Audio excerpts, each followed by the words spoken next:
Hello students, welcome back.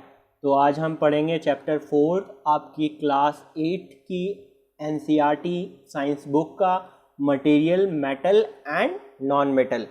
अब तक हम थर्ड चैप्टर तक पढ़ चुके हैं। हम कंटिन्यू करते हैं फोर्थ चैप्टर से।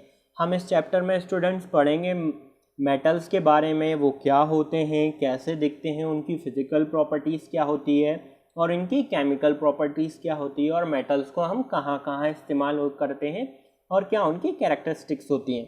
और दूसरी चीज़ हम जो देखेंगे वो नॉन मेटल्स के बारे में जनरली स्टूडेंट्स, कि नॉन मेटल का क्या नेचर होता है और उनकी प्रॉपर्टीज़ क्या होती हैं। प्रॉपर्टीज़ रिलेटेड मतलब फिज़िकल प्रॉपर्टीज़ और केमिकल प्रॉपर्टीज़। जनरली हम बच्चे स्टूडेंट्स हम देखते हैं केमिकल प्रॉपर्टीज़ के अंदर केमिकल रिएक्शंस में कि वो अलग अलग रिएक्टेंट के साथ, अलग अलग कंपाउंड के साथ कैसा बिहेव करते हैं, क्या प्रोडक्ट बनाते हैं और उनके अंदर क्या क्या डिफरेंस है। मतलब गैस कौन सी बनाते हैं, या हाइड्रोक्साइड या एसिडिक नेचर के हैं या बेसिक नेचर के हैं या वो न्यूट्रल नेचर शो करते हैं, ये चीज़ें देखते हैं। और फिज़िकल प्रॉपर्टीज़ के अंदर स्टूडेंट्स हम पढ़ेंगे उनके बारे में जनरली, जैसे कि उनका वेट क्या है, उनकी डेंसिटी क्या है, और उनकी मेलेबिलिटी, डक्टिलिटी, मतलब जो प्रॉपर्टी फिज़िकल अपीयरेंस से रिलेटेड हो, मतलब बाहर के दिखने से या एग्जिस्टिंग नेचर से, मतलब जो जैसा दिखता है उससे रिलेटेड जो प्रॉपर्टीज़ होती हैं हम उनको बोल सकते हैं केमिकल प्रॉपर्टीज़। और जो उनके अंदर प्रेजेंट हैं चीज़ें जो उनको बनाती हैं, मतलब एटम्स, मॉलिक्यूल, उनके नेचर से रिलेटेड कौन सी प्रॉपर्टी होती हैं स्टूडेंट्स, केमिकल प्रॉपर्टी। तो हम कंटिन्यू करते हैं। You are familiar with the number of material like iron, aluminium, copper. ये सारी चीज़ें आपने कहीं ना कहीं तो देखी होंगी। अगर आप इसको देखें तो ये है आयरन, जो आपने आपके घर में कोई ना कोई चीज़ जो है वो आयरन की बनी हुई होती है। जैसे कि आप ब्रिजेस देख सकते हैं जो ज़्यादातर आयरन के बने होते हैं, कार है, वैन है, ये सारी बड़ी बड़ी हैवी मशीनरी होती हैं, वो कहीं ना कहीं आयरन की बनी हुई होती हैं। तो अगर जिसको रेफ़र समझ में नहीं आया तो वो इस पिक्चर्स को रेफ़र कर सकता है। और फिर बात किस चीज़ की करी है, एल्युमिनियम की। तो एल्युमिनियम बच्चों हमने ये देखा होगा कि जो बॉर्डर बनती है आपकी विंडोज़ की या सीलिंग में, जो एल्युमिनियम का वर्क होता है उन सब वो हल्का होता है, या एल्युमिनियम के बॉक्स आते हैं या किचन में रखने के लिए कंटेनर्स आते हैं, वो सारे एल्युमिनियम के बने जाते हैं। एल्युमिनियम भी शाइनी होता है और कैसा दिखता है बच्चों, लो वेट का होता है, थोड़ा हल्का होता है। इसको ज़्यादातर किस में यूज़ करते हैं हम, एरोप्लेन वेरोप्लेन बनाने में, क्योंकि ये ज़्यादा हल्का होता है। फिर बात करते हैं हम कॉपर की, कि कॉपर कैसा दिखता है। तो कॉपर ये रहा, ये गोल्ड की तरह दिखता है लेकिन थोड़ा डार्क कलर का होता है, पेल, और ये ज़्यादा अच्छा कंडक्टर होता है। ये डिफरेंट बुलेट्स में यूज़ होता है, मतलब बुलेट बनाने में, गन की बुलेट्स में और दूसरी चीज़ों में इसके अलग अलग यूजेस हैं इसके हिसाब से। फिर बात आती है किसकी स्टूडेंट्स, हमने ये आयरन कॉपर देख लिया। अब चलते हैं appearance and hardness of a material. तो यहाँ टेबल दी है जो हमने थोड़ी सी कर ली है, कि आपको ये क्या बताना है, उसका अपीयरेंस बताना है कोई भी घर के मटेरियल को कलेक्ट करके, और उसकी हार्डनेस बताना। अपीयरेंस में ये बताना है कि वो शाइनी मतलब चमकदार है या डल है, मतलब चमकदार नहीं है मतलब, या कि डार्क कलर का है, या डल मतलब वो शाइनी नेचर शो नहीं करता। सिंपल सी चीज़ है।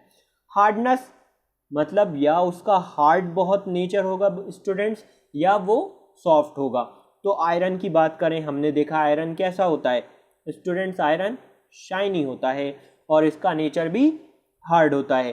फिर बात करें हम कोल की, तो कोल देखें ऐसा होता है जिसको हम कोयला बोलते हैं। जो आपने कभी ट्रेन से ट्रैवल किया गए हों आप, तो आपने देखा होगा कि माल गाड़ियों से या लगेज जो ट्रेन होती हैं उनके थ्रू ये पत्थर से, खदानों से निकला हुआ कोयला जाता हुआ आपने जनरली देखा होगा। या शहर में आसपास जो बड़े डीलर हैं उनके पास, उनके यहाँ फील्ड में ऐसा कोयला रखा हुआ होता है। इसके डिफरेंट इस्तेमाल होते हैं, जैसे इलेक्ट्रिसिटी बनाने में या बड़ी बड़ी फर्नेसेस में या फैक्ट्रीज़ में। तो ये कोल है। तो अब कैसा है आपने देखा इसको, इसका नेचर क्या है स्टूडेंट, इसका नेचर डल है, ये ब्लैक कलर का है, दिखा आपको। अब वैसे ही बात करते हैं हम किस चीज़ की, सल्फ़र की। तो और कोल जो है वो डल के साथ, उसको आसानी से अगर हम उसमें हथौड़ी मारें या हैमर करें उसको, तो वो पीसेस में टूट जाता है। तो मतलब वेरी हार्ड नहीं है। वहीं आयरन कैसा था, हार्ड था। अब बात करते हैं स्टूडेंट हम सल्फ़र की। तो सल्फ़र आप पहले देख लें कि सल्फ़र दिखता कैसा है। ऐसा येलो कलर का सल्फ़र होता है, देख लिया आपने। अब इसके अंदर आपको एक चीज़ दिखी होगी, इसका शाइनी नेचर। तो शाइनी नेचर का होता है ये, सॉरी,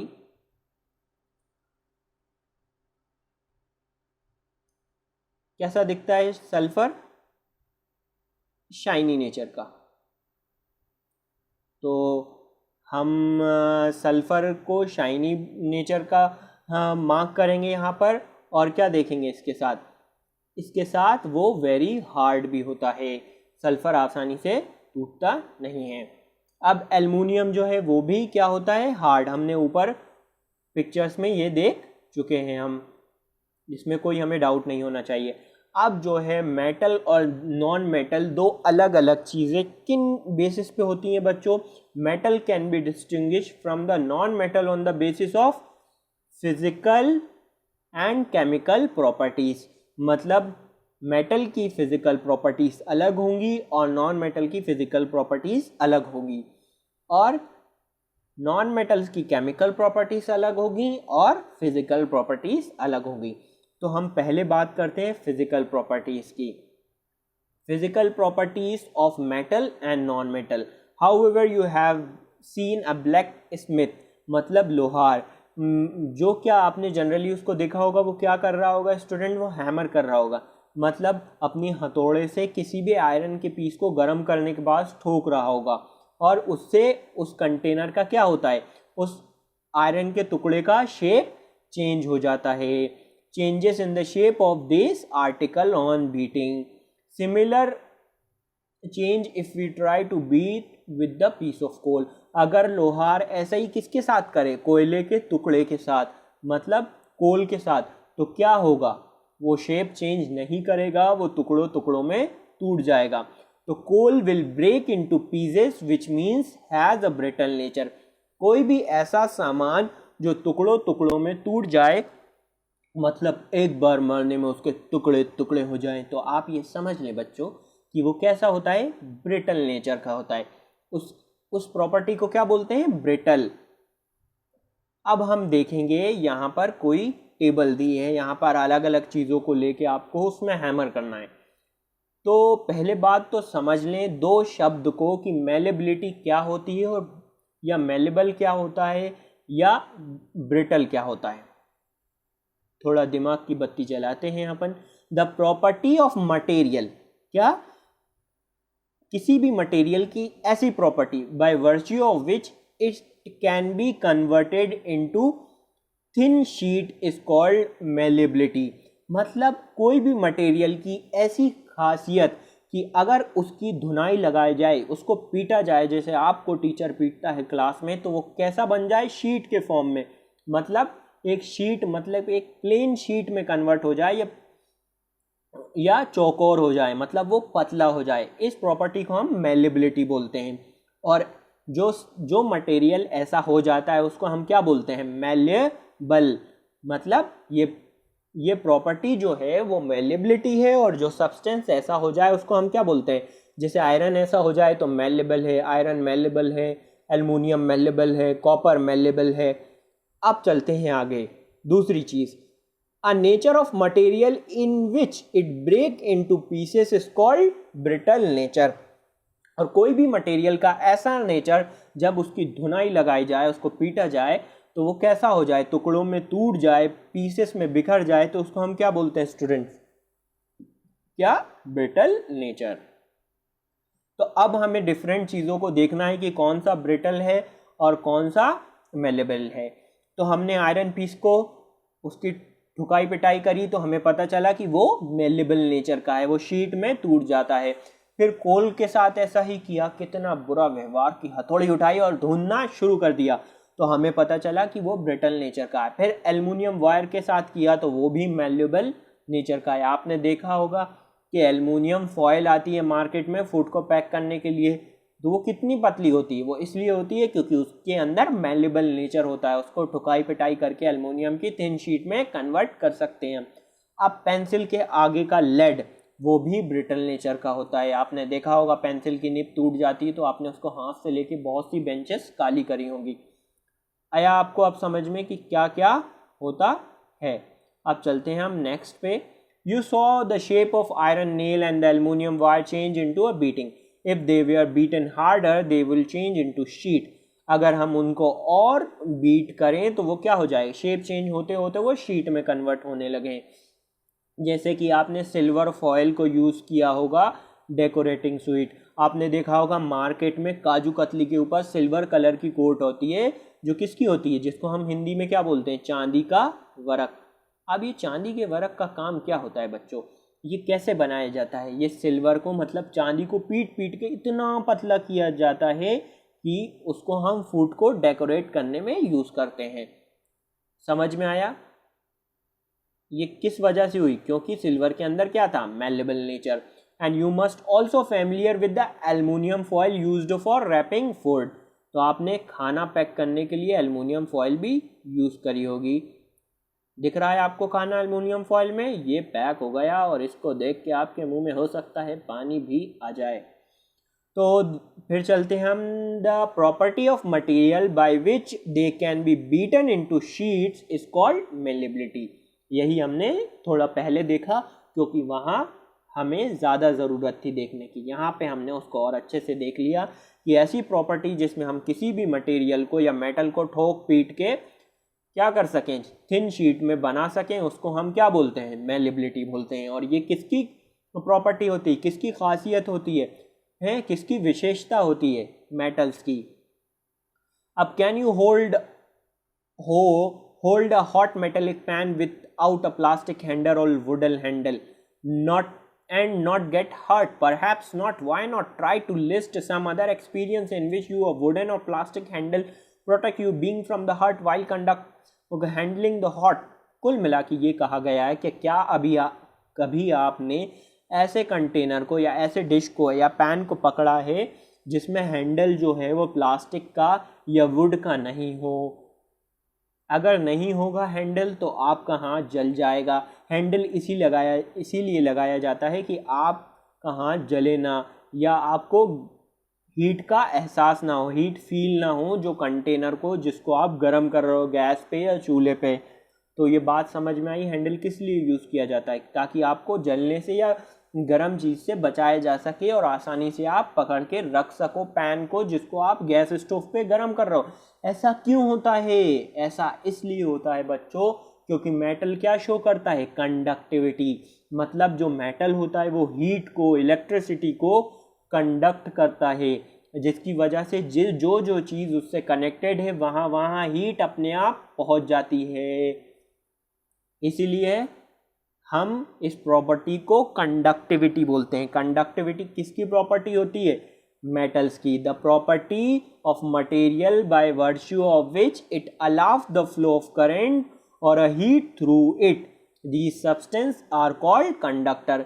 ऐसी प्रॉपर्टी जिससे कोई भी मटेरियल अपने अंदर से करंट या हीट को अलाउ करता है कि वो वहाँ से चला जाए, मतलब उसके थ्रू पासिंग को अलाउ करता है। तो इसको हम क्या बोलते हैं बच्चों?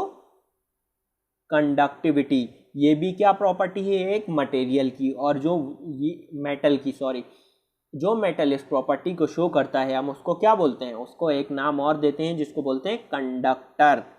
तो आपने जनरली हैंडल्स वाले कंटेनर ऐसे देखोगे, इसलिए ऐसे बनाए जाते हैं क्योंकि अब ये जो स्टील का कंटेनर है इसके थ्रू हीट क्या हैंडल में ट्रांसफ़र होगी, हैंडल में ट्रांसफ़र होगी तो आपका हाथ भी जल सकता है। इसलिए प्लास्टिक और वुडन हैंडल लगाए जाते हैं क्योंकि मेटल क्या होते हैं? कंडक्टर होते हैं। और फिर इलेक्ट्रिसिटी में जनरली आपने देखा होगा टेस्टर प्लास्टिक के कवरिंग दी जाती है ताकि आपको करंट लगने से बचाया जा सके, क्योंकि आपको पता है कि आपका मेटल क्या होता है? कंडक्टर होता है। स्क्रू ड्राइवर में या इलेक्ट्रिशियन यूज़ करते हैं। अब ये एक स्मॉल सा टेस्टर बना है कि आपने पॉजिटिव टर्मिनल से वायर जोड़ा है, नेगेटिव टर्मिनल से बल्ब से कनेक्ट कर दिया है और बीच में से वायर काट दिया है। अब इस वायर, जो 2 वायर कटे हैं उसमें अलग अलग सब्सटेंस अटैच करके आप चेक कर सकते हैं कि कौन सा मटेरियल इलेक्ट्रिसिटी पास करता है और कौन सा नहीं करता। तो अब ये चीज़ आप यहाँ पे भी देख सकते हैं, चेक करके आप टेबल बनाएंगे। आयरन को आप उस टेस्टर में अटैच करेंगे बच्चों तो वो कंडक्टिविटी शो करेगा और गुड कंडक्टर होगा। समझ में आया? दूसरी चीज़, अगर आप सल्फर को वहाँ कनेक्ट करेंगे तो सल्फर क्या होगा, कंडक्टिविटी शो नहीं करेगा और पुअर कंडक्टर होगा। कोल पीस को भी कनेक्ट करेंगे तो वो भी पुअर कंडक्टर होगा, लेकिन कॉपर वायर को कनेक्ट करेंगे तो वो फिर एक गुड कंडक्टिविटी शो करेगा और बेटर कंडक्टर होगा। इसका मतलब ये कि कोई मटेरियल अच्छे कंडक्टर होते हैं और कोई मटेरियल बुरे कंडक्टर होते हैं। ये डिपेंड करता है उनकी प्रॉपर्टीज पे और वो किस टाइप के हैं।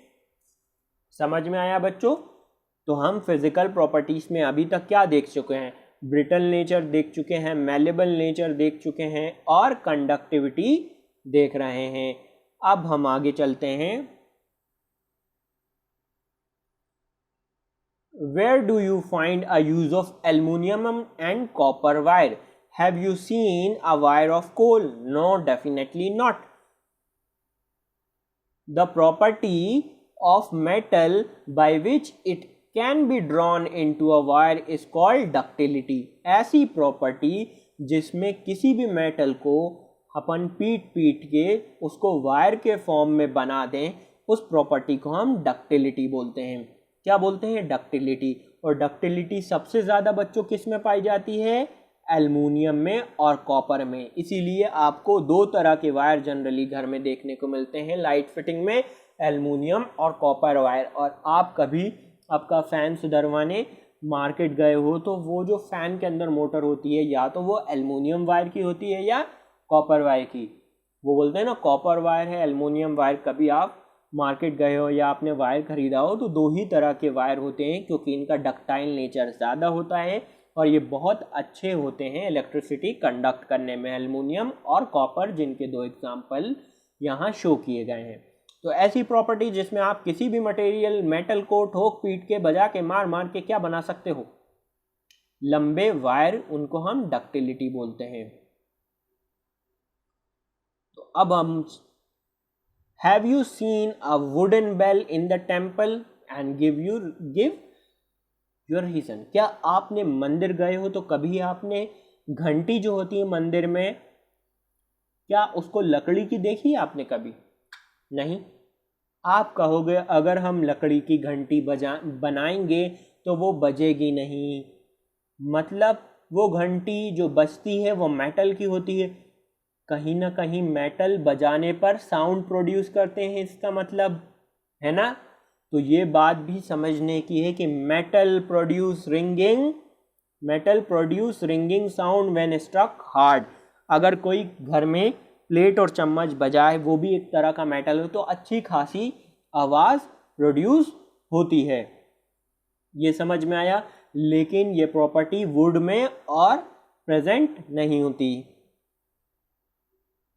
Since the metal produce ringing sound, they are said to be a sonorous. ऐसी प्रॉपर्टी जिसमें मेटल साउंड प्रोड्यूस करता है, इस प्रॉपर्टी को सोनोरस बोलते हैं या सोनोरिटी। मतलब ऐसी प्रॉपर्टी जो ये बताती है कि ये मेटल या ये टाइप का मेटल साउंड प्रोड्यूस करता है, उसको हम क्या बोलते हैं? सोनोरस या सोनोरिटी, या ये मेटल सोनोरस है, मतलब साउंड प्रोड्यूस करता है। ये बात समझ में आई? आफ्टर परफॉर्मिंग अबाव एक्टिविटी, ये मतलब ठोक पीट के बजा के देखना है कौन कौन सा सामान। ये रही घंटी। अब देखो आप, ये क्या वुड की है? नहीं, ये तो कॉपर और एल्युमिनियम के मिक्सचर की लग रही है, और इसको बजाओगे तो टन टन टन टन टन टारा आवाज़ आएगी। समझ में आए? तो ये बात समझने की है कि हम मेटल के रिंग क्यों इस्तेमाल करते हैं, क्योंकि ये बजती अच्छी है और साउंड प्रोड्यूस करती है। अब आपने देखा after performing above activity you can say that a material are hard, lustrous. ओहो, हार्ड तो हमने देखा ही था, जैसे हम पीछे देख रहे थे नेचर में। अब ये चीज़ समझें कि इस शब्द का मतलब क्या है। लस्टरस का मतलब होता है shiny, the material which generally possess this property are metal.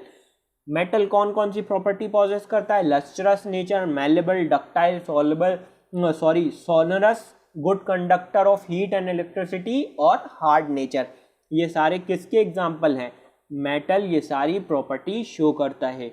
और मेटल के एग्जाम्पल क्या क्या होते हैं? मेटल जैसे आयरन है, कॉपर, एल्युमिनियम, कैल्शियम, ये सारे क्या हैं? मेटल हैं और ये सारी प्रॉपर्टी ही शो करते हैं। कौन कौन सी प्रॉपर्टी मेटल शो करते हैं? Lustrous, malleable, ductile, sonorous, good conductor of heat and electricity. तो बच्चों बात ये समझने की, लस्ट्रस मतलब होता है शाइनी नेचर, जो हमने देखा शाइनी नेचर एल्युमिनियम के अंदर देखा, आयरन के अंदर देखा, कॉपर के अंदर देखा, सल्फर के अंदर को बाद में हम डिस्कस करेंगे कि उसका कुछ अलग केस होता है। तो ये सारी प्रॉपर्टी किसके अंदर देखी? हमने फिजिकल प्रॉपर्टीज ऑफ मेटल देखा बच्चों। तो स्टूडेंट्स हम आगे चलते हैं। कुछ ऐसे मटेरियल होते हैं जो सोनरस नहीं होते, जो पुअर कंडक्टर ऑफ इलेक्ट्रिसिटी होते हैं, जो डक्टाइल नेचर नहीं शो करते, जो मेलेबल नेचर नहीं शो करते हैं, उनको हम क्या बोलते हैं? नॉन मेटल बोलते हैं। मतलब मेटल के जो जस्ट ऑपोजिट होते हैं उनको हम क्या बोलते हैं? मेटल। तो वो होते हैं जो फिजिकल प्रॉपर्टी जो हमने डिस्कस करी वो ये शो करते हैं, और जो इनको शो ना करें वो क्या? Non metal. और उनके एग्जाम्पल हैं कार्बन, ऑक्सीजन, सल्फर, फॉस्फोरस। अब ये ध्यान रखें कि कुछ मेटल होते हैं, metal like sodium and potassium are soft and can be cut with a knife. जो पोटेशियम और सोडियम एक ऐसे मेटल हुए हैं बच्चों जो एक्सेप्शन है, मतलब वो बाकियों मेटल से अलग हटके हैं। क्या प्रॉपर्टी है इनकी? कि ये सॉफ्ट नेचर के होते हैं, और ये इतने सॉफ्ट होते हैं कि इनको हम आसानी से किससे काट सकते हैं? नाइफ से। जैसे कि आप देखें, ये भाई साहब जो केमिस्ट हैं वो सोडियम को काय से काट रहे हैं? नाइफ से। तो इतने सॉफ्ट होते हैं कौन से? सोडियम। और यहाँ देखें पोटेशियम, इसको भी भाई साहब किससे काट रहे हैं? केमिस्ट, नाइफ से। तो दो ऐसे मेटल होते हैं सोडियम और पोटेशियम जो इतने सॉफ्ट होते हैं कि हम उनको किससे काट सकते हैं? नाइफ से। और ऐसे ही एक मेटल होता है जिसको हम मरकुरी बोलते हैं। सारे मेटल जो होते हैं वो सॉलिड होते हैं, लेकिन मरकुरी क्या होता है? रूम टेम्परेचर पे लिक्विड होता है। मतलब मरकुरी मतलब पारा। आपने इसको कहाँ देखा होगा? थर्मामीटर की नॉब के अंदर यही भरा होता है जो ऊपर टेम्परेचर एब्जॉर्ब करके राइज होता है। अब हम बच्चों डिस्कस करेंगे स्टूडेंट्स केमिकल प्रॉपर्टीज के ऊपर, कि chemical properties of metal and non metal. Reaction with oxygen, कि कोई भी मेटल ऑक्सीजन से रिएक्ट करने पर क्या बनाता है। जनरली आपने रस्टिंग फिनोमेना देखा होगा कि रस्ट कैसे फॉर्म होता है और कैसे कोई भी आयरन ऑक्सीजन और वाटर के साथ रिएक्ट करके रस्ट कैसे बनाता है। ये आप मोस्ट कॉमन रिएक्शन है। लेकिन पहले आप ये देख लें कि मेटल जब ऑक्सीजन से रिएक्ट करता है तो क्या बनाता है। अब मेटल जो है वो ऑक्सीजन से जब भी बच्चों रिएक्ट करेगा तो वो मेटल ऑक्साइड बनाएगा। क्या बनाएगा बच्चों? Metal oxide. क्या? Metal oxide. और मेटल ऑक्साइड जो होता है बच्चों, एक चीज़ ध्यान में रखने की है कि मेटल का जो ऑक्साइड होता है वो बेसिक नेचर का होता है। जैसे मैग्नीशियम एक मेटल है, और जब वो ऑक्सीजन से रिएक्ट करेगा तो मैग्नीशियम ऑक्साइड बनाएगा। और मैग्नीशियम ऑक्साइड जो है वो किस नेचर का होगा स्टूडेंट्स? बेसिक नेचर का। ये बात समझ में आई? क्या समझनी थी हमें बात? कि मेटल के जो भी ऑक्साइड होते हैं वो क्या होते हैं? बेसिक नेचर के। जब भी मेटल ऑक्सीजन से रिएक्ट करेगा तो ऑक्साइड बनाएगा, और वो ऑक्साइड किस नेचर के होंगे? बेसिक नेचर के।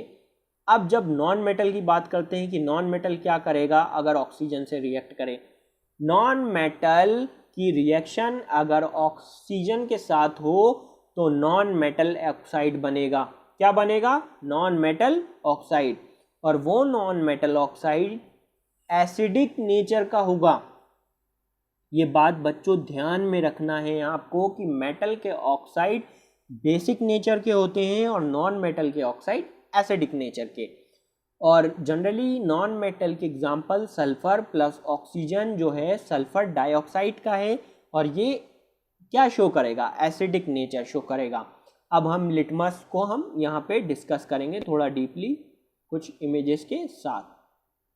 आई बात समझ में कि मेटल के ऑक्साइड बेसिक नेचर के और नॉन मेटल के ऑक्साइड एसिडिक नेचर के होते हैं। अब चलते हैं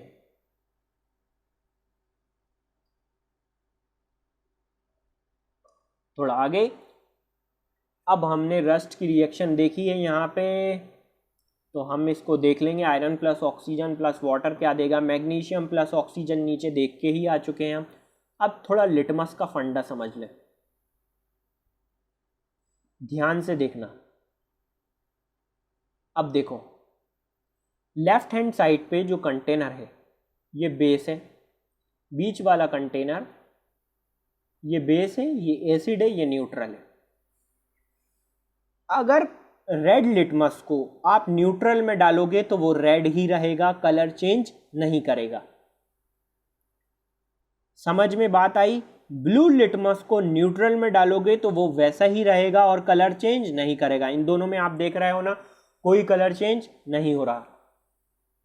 अगर आप रेड लिटमस को एसिड में डालोगे तो किस कलर का रहेगा वो, आपने देखा होगा ये रेड ही कलर का है, कोई कलर चेंज नहीं हुआ। तो ये समझ लें एसिड जो होता है जला देता है, एसिड आपको जला देता है। जलने के बाद कौन सा कलर आपकी स्किन पे होता है, रेड कलर। या फायर का कलर, जलने का कलर क्या होता है, लाल कलर। तो ये ध्यान रखें कि अगर लाल कलर की चीज़ एसिड में जाएगी तो वो लाल ही होना है, मतलब रेड अगर डालोगे तो उसका कलर चेंज होकर रेड ही रहेगा एसिड में। तो रेड लिटमस का कोई कलर चेंज नहीं होगा, मतलब रेड का रेड ही रहेगा। किसमें बच्चों, एसिड सॉल्यूशन में। लेकिन अगर ब्लू लिटमस पेपर को आप डालोगे किसमें, एसिड के अंदर, तो ब्लू लिटमस को आप देख रहे हो कि वो रेड हो रहा है।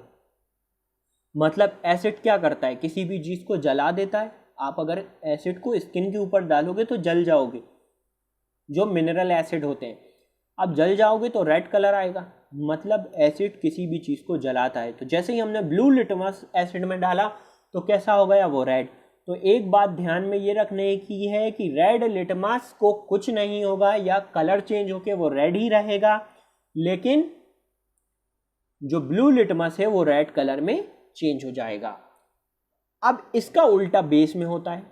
बेस में कैसे होता है कि बेस में अगर आप रेड लिटमस को डालो तो वो ब्लू हो जाता है ना। बेस में अगर रेड लिटमस को डालो तो वो ब्लू हो जाता है, और ब्लू लिटमस कलर चेंज नहीं करता, ब्लू का ब्लू ही रहता है।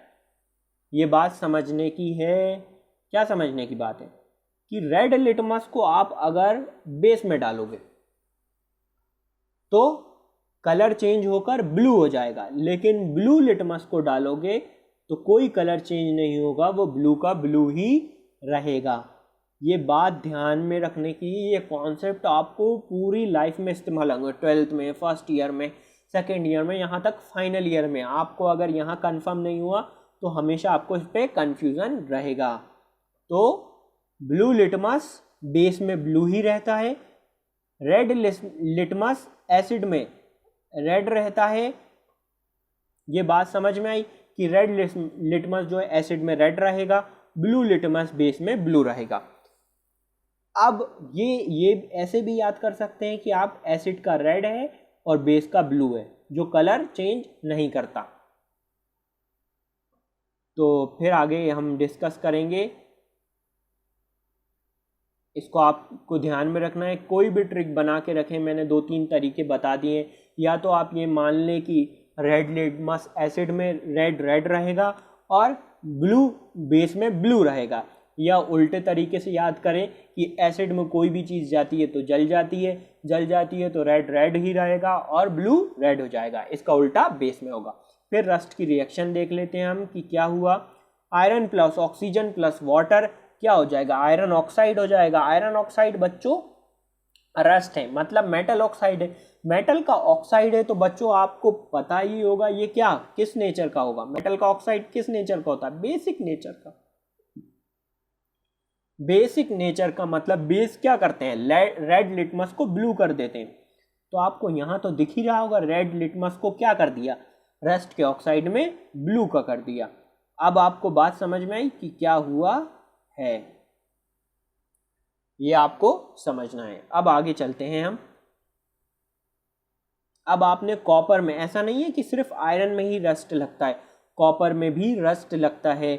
जैसे कि आपने देखा होगा कि when copper is exposed to most air for a long time it acquires dull green coating. क्या हो जाती है, ग्रीन कलर की कोटिंग जम जाती है। वो किस वजह से होती है, कॉपर जो है वो कॉपर हाइड्रोक्साइड बना लेता है और कॉपर कार्बोनेट बना लेता है। क्या क्या बनाता है कॉपर, कॉपर हाइड्रोक्साइड बनाता है और कॉपर कार्बोनेट बनाता है, जिसकी वजह से ये कवरिंग आ जाती है। कॉपर कार्बोनेट ये है और कॉपर हाइड्रोक्साइड ये है, जिसकी वजह से हमको ये डल ग्रीनिश कवरिंग कॉपर के ऊपर दिखती है। आपके पास अगर कॉपर की कोई घर में मूर्ति हो, अगर आप उसको लॉन्ग टाइम के लिए छोड़ दें तो ऐसी ग्रीनिश ब्लूइश कलर की कवरिंग आ जाती है किसी भी कॉपर के ऊपर, जिसकी किसकी होती है, कॉपर हाइड्रोक्साइड और कॉपर कार्बोनेट की। आई बच्चों समझ में। अब हम देखते हैं कि क्या क्या है। मैग्नीशियम रिबन जो है उसको बर्न करो, तो पहली बात तो समझने की ये है कि मैग्नीशियम क्या है, मेटल है। बर्न करोगे ऑक्सीजन के साथ तो मेटल ऑक्साइड बनाएगा। मेटल के ऑक्साइड बेसिक नेचर के होते हैं, तो मैग्नीशियम रिबन मैग्नीशियम ऑक्साइड बनाएगा जो बेसिक नेचर का होगा। बेसिक नेचर का जो होता है वो रेड लिटमस को क्या कर देता है, ब्लू। जब ब्लू कर देता है बच्चों तो वो क्या है, बेसिक नेचर का। ये छोटी सी चीज़ है। अब यहाँ पे डिफरेंट चीज़ दी गई, डिफरेंट चीज़ें दी गई हैं यहाँ पर जो हमें यहाँ पे डिस्कस करना है। जैसे सल्फ़र है, यहाँ पे दिया गया है कि सल्फ़र लें इस एक्टिविटी में। 4.4 को आपको डीपली थोड़ा सा पढ़ना है। जैसे सल्फ़र स्टार्ट बर्निंग, सल्फ़र को बर्न किया गया है। यहाँ पर बर्न करने के बाद उसको एक कंटेनर के अंदर बर्न किया गया है और फिर उसमें वाटर मिलाया गया है। जब वाटर मिलाया गया है तो उसको रिएक्ट किया गया है। रिएक्शन करने के बाद वाटर ने कुछ ऐसा बनाया है जिसको हमने पेट्री डिश में रखने के बाद उसमें रेड लिटमस पेपर डाला है, तो रेड रेड ही रह रहा है लेकिन ब्लू रेड हो जा रहा है। मतलब ये जो सब्सटेंस है बाबा ये कैसा है, ये क्या एसिडिक नेचर शो कर रहा है। एसिड में रेड रेड रहता है और ब्लू रेड हो जाता है, ये हमने पढ़ा था। तो हम क्या देखेंगे आगे, the name of the product, जो प्रोडक्ट फॉर्म हुआ है सल्फर प्लस ऑक्सीजन का, वो क्या है, सल्फर डाइऑक्साइड है, जो रिएक्शन करके क्या बना लेगा वाटर के साथ, सल्फ्यूरिक एसिड।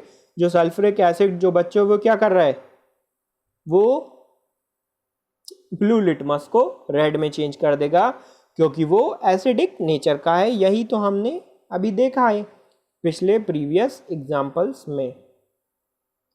अब चलते हैं, कुछ एग्जाम्पल लिखना था हमें। जैसे कैल्शियम हाइड्रोक्साइड है जिसमें मेटल कैल्शियम प्रेजेंट है और कैल्शियम हाइड्रोक्साइड है तो बेसिक नेचर का है। अगर हम किसी भी मेटल के ऑक्साइड को, किसमें मेटल का ऑक्साइड बेसिक नेचर का होता है, उसमें पानी मिला दें या वाटर का रिएक्शन करा दें तो वो हाइड्रोक्साइड बना लेता है। क्या बनाता है, हाइड्रोक्साइड। और वो हाइड्रोक्साइड बच्चों क्या होते हैं, बेसिक नेचर के होते हैं या अल्कलाइन होते हैं। अल्कलाइन उन बेसिस को बोलते हैं जो पानी में डिसॉल्व हो जाते हैं, जो पानी या वाटर जिसको बोलते हो आप मम्मम, उसमें डिसॉल्व हो जाते हैं। तो वो बेसिस जो पानी में डिसॉल्व हो जाते हैं उनको हम क्या बोलते हैं, एल्कली। इसीलिए हम क्या बोलते हैं, all alkalis are bases but all bases are not alkalis. मतलब वो सारी एल्कलीज जो हैं वो सारी एल्कलीज बेसिस होती हैं लेकिन सारी बेसिस एल्कलीज नहीं होती। ऐसा इसलिए क्यों बोलते हैं, क्योंकि सारे बेस पानी में डिसॉल्व नहीं होते। जब सारे बेस पानी में डिसॉल्व नहीं होते हम उनको एल्कलीज नहीं बोलते, लेकिन कुछ बेस पानी में डिसॉल्व हो जाते हैं, जब वो डिसॉल्व होते हैं तो उनको एल्कलीज कहने लगते हैं। तो जो जो एल्कलीज हैं वो बेस तो हैं लेकिन सारे बेस जो हैं वो एल्कलीज नहीं हैं। अब ऐसे ही मैग्नीशियम हाइड्रोक्साइड है, जिसके अंदर मैग्नीशियम मेटल प्रेजेंट है, सोडियम हाइड्रोक्साइड है, पोटेशियम हाइड्रोक्साइड है, अमोनियम हाइड्रोक्साइड है। इनके अंदर अलग अलग मेटल या मॉलिक्यूल प्रेजेंट है। सल्फ्यूरिक एसिड है, हाइड्रोक्लोरिक एसिड है, निट्रिक एसिड है, कार्बोनिक एसिड है, फॉस्फोरिक एसिड है। ये सारे प्रेजेंट है, उनके अलग अलग एलिमेंट इनके अंदर प्रेजेंट हैं। तो स्टूडेंट्स आज के लिए बस इतना, अब मिलते हैं यार नेक्स्ट पार्ट में। जब तक के लिए थैंक यू, बाय।